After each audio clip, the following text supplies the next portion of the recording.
አሁን በምትኖርበት መንገድ ብትቀጥል የዛሬ 5 ዓመት ምን ደረጃ ላይ እንደምትገኝ አስበው ታውቃለህ? እስኪ ከልብህ አስበው። ምን እየሰራህ ነው? እድሜህ ቆሞ የሚጠብቅህ ይመስላል? ዛሬ አንድ መራራ እውነት ልንገርህ።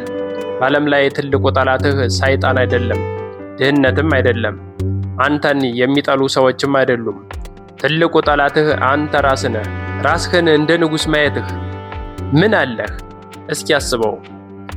በራስህ ላይ ጨክን። ዛሬ አልጋ ላይ ተኝተህ ነገ እሰራዋለሁ ስትል፣ ገና ወጣት ነኝ ብለህ ጊዜህን ስታባክን፣ ወይ ሁኔታዎች አልተመቻቹልኝም ብለህ ስታማርር ራስህን እየገደልከው እንደሆነ ታውቃለህ?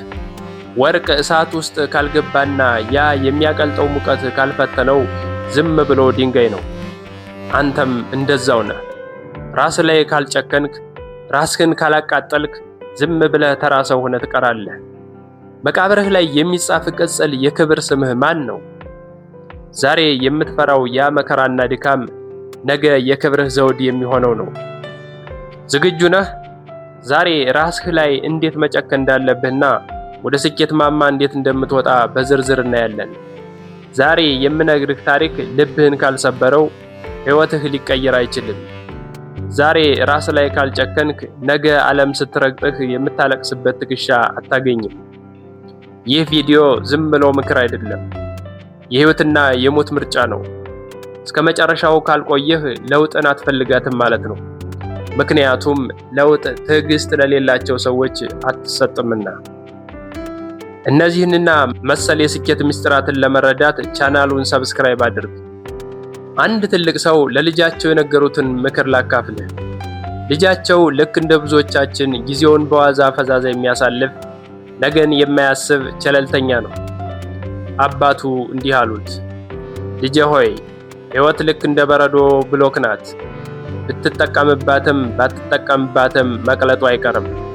ዛሬ ጓደኞች ጋር ስትሳሳቅ፣ ሶሻል ሚዲያ ላይ ጊዜን ስታባክን ወይም ገና ነኝ ብለህ ስትዘናጋ በረዶው እየቀለጠ እንደሆነ ወቅ። ፀሐይ ስትወጣ በረዶው ውሃ ሆኖ መሬት ውስጥ ይሰምጣል። ያኔ የሚቀረው ጭቃ ብቻ ነው። ያ ጭቃ ያንተ የጸጸት ሕይወት ነው። ነገር ግን ያ በረዶ ሳይቀልጥ በፊት እንደነበረው ቅርጽ ራስህ ላይ ጨክነህ ወደ ቅርጽ ከቀየርከው የሚቀልጥ በረዶ ሳይሆን የማይሰበር አልማዝ ትሆናለህ። እስኪ ምሳሌ እናንሳ። ብረት በእሳት ላይ ካልተቀጠቀጠ ማረሻ ሊሆን አይችልም አይደል? አንተ ዛሬ ምቾትህን፣ እንቅልፍህንና ጓደኞችን መስዋዕት አድርገህ ራስን ካልቀጠቀጥክ ነገ ለቤተሰቦችም ሆነ ለራስህ የሚሆን ጥቅም አይኖርህም። ለቸለልተኛው ወጣት መልእክቴ ይህ ነው። ዓለም አንተን ለማስደሰት ግድ የላትም። ለምን አልተሳካልኝም ብለህ ከማልቀስ በፊት ለማሳካት ራሴን ምን ያህል ቀጣሁ ብለህ ጠይቅ። ዛሬ በራስህ ላይ ጨካኝ ጌታ ካልሆንክ ነገ የሰው ርካሽ ሎሌ ትሆናለህ። ምርጫው ካንተ እጅ ነው። እንኳን ወደ ቻናላችን በሰላም መጣችሁ። ዛሬ የምናወራው ስለ ፍቅር ወይም ስለ መዝናናት አይደለም።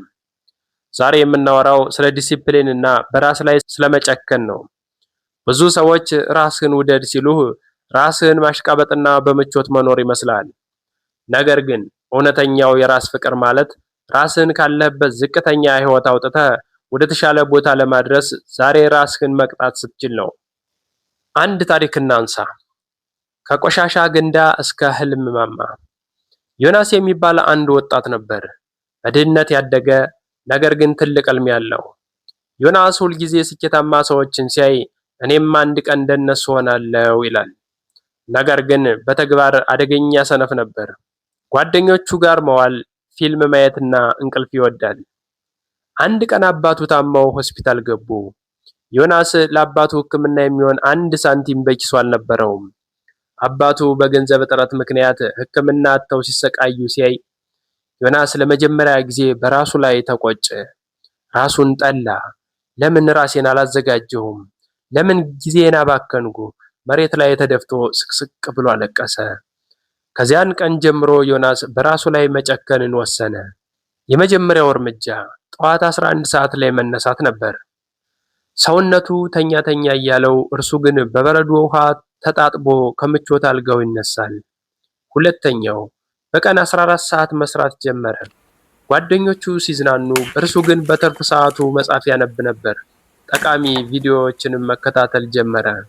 ሶስተኛ እርምጃው ስሜቱን መቆጣጠር ነው። ረሃብ ሲሰማው እንኳ ይህ ለህልሜ ነው ብሎ ራሱን ያስለምድ ነበር። ዮናስ ልክ እንደ ወርቅ በእሳት ተፈተነ። ብዙ ጊዜ ተስፋ ሊቆርጥ ደርሶ ተመለሰ። ነገር ግን ዛሬ ራስህ ላይ ካልጨከንክ ነገ ዓለም በአንተ ላይ ትጨክናለች የሚለውን ቃል በልቡ አንግቦ ይዞ ቀጠለ። ከዛም በኋላ ዮናስ መኖር ከሚፈልገው የህይወት ደረጃ ላይ ደርሶ የአባቱን ስቃይና መከራ ማስታገስ ቻለ። አሁን ወደ ወሳኝ ነጥቦች እንሂድ። በራስ ላይ የመጨከን ወርቃማ ምክሮች። አንደኛው ምቾትን መጥላት። ሄት ዘ ኮምፎርት ዞን። ምቾት የስኬት መቃብር ነው ይባላል። ስኬታማ መሆን ከፈለክ ሁልጊዜ ራስን አስቸጋሪ ሁኔታ ውስጥ ክተተው። የዛኔ ወደ ለውጥ ጎዳና እየገሰገስክ መሆኑን ትረዳለህ። ሁለተኛ፣ የእንቅልፍና የጊዜ ቁጥጥር። ዓለም ተኝታ ሳለች አንተ ንቃ። ሌሎች ሲያወሩ አንተ ስራ። ስራህ ዋጋህን በሚገባ ይከፍልሃልና። ሶስተኛ፣ ስሜትህን ሳይሆን ዓላማህን መከተል። ሰውነትህ ደክሞኛል ሲልህ አልጨረስኩም ብለህ መልስለት። ሕግ አውጣና በዛ ሕግ ተገዛ። ወደ ኋላ አትጎትተኝ በለው። እምቢ ማለትን ልማድህ አድርግ። አራተኛ፣ ብቸኝነትን አትፍራ። ወደ ተራራ ጫፍ የሚደረግ ጉዞ ብቻን ነው። በተመቻቸ መንገድ እንጂ የልብ ጓደኛ የምትለው ሁሉ ወደ አስቸጋሪና ምቾት ወደማይሰጥ ቦታ ተከትሎ አይሄድም። ጓደኞችህ ቢርቁህ አይግረምህ። አንተ ለየት ያለ ዋጋ እየፈለግክ ስለሆነ። አንድ እውነታ ልንገርህ፣ ጓደኛህም ጓደኛ የሚያደርግህ ሲኖርህና ጥቅም ካገኘብህ ነው። ከዛ ውጭ አንቅሮ ይተፋል ወዳጄ። አምስተኛ፣ እንደ ወርቅ በእሳት መፈተን። ስቃይ የጥንካሬህ መለኪያ ነው። ዛሬ የምትከፍለው መስዋዕትነት ነገ ለምትቀመጥበት ዙፋን መሰረቱ ነው።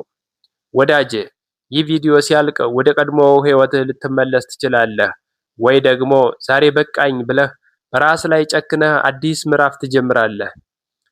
ምርጫው ግን ያንተ ነው። አስታውስ፣ የዛሬ ስቃይ የነገው ኩራትህ ነው። ይህ ቪዲዮ ህይወታችሁን ይቀይራል ብዬ አምናለሁ። ቪዲዮ ከተመቻችሁ ላይክ አድርጉት፣ ለምትወዱት ሰው ሸር አድርጉት። በራስ ላይ ለመጨከንና ለመለወጥ ቃል ከገባህ ኮሜንት ላይ እጨክናለሁ ብለህ ጻፍልኝ። በቀጣይ ጠቃሚና የስኬት ምስጢራት በሆኑ ቪዲዮዎች እስከምንገናኝ በያላችሁበት ሰላማችሁ ይብዛ።